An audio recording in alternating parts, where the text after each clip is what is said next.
A reading from the book of Genesis for February 22, 2026. The Lord God formed man out of the clay of the ground and blew into his nostrils the breath of life. And so man became a living being. Then the Lord God planted a garden in Eden in the east and placed there the man whom he had formed. Out of the ground the Lord God made various trees grow that were delightful to look at and good for food, with the tree of life in the middle of the garden, and the tree of the knowledge of good and evil. Now the serpent was the most cunning of all the animals that the Lord God had made. The serpent asked the woman, "Did God really tell you not to eat from any of the trees in the garden?" The woman answered the serpent, "We may eat of the fruit of the trees in the garden. It is only about the fruit of the tree in the middle of the garden that God said, 'You shall not eat it or even touch it, lest you die.'" But the serpent said to the woman, "You certainly will not die.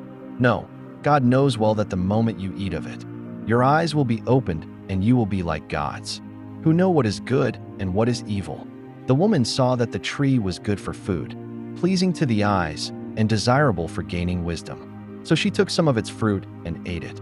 And she also gave some to her husband, who was with her, and he ate it.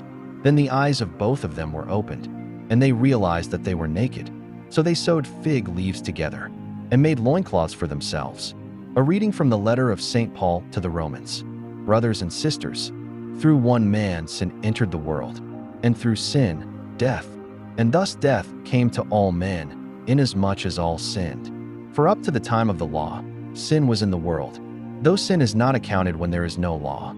But death reigned from Adam to Moses, even over those who did not sin, after the pattern of the trespass of Adam, who is the type of the one who was to come. But the gift is not like the transgression. For if by the transgression of the one, the many died, how much more did the grace of God and the gracious gift of the one man Jesus Christ overflow for the many? And the gift is not like the result of the one who sinned. For after one sin there was the judgment that brought condemnation. But the gift, after many transgressions, brought acquittal. For if, by the transgression of the one, death came to reign through that one, how much more will those who receive the abundance of grace and of the gift of justification come to reign in life through the one Jesus Christ? In conclusion, just as through one transgression, condemnation came upon all, so, through one righteous act, acquittal and life came to all. For just as through the disobedience of the one man, the many were made sinners, so, through the obedience of the one, the many will be made righteous. The word of the Lord. Thanks be to God.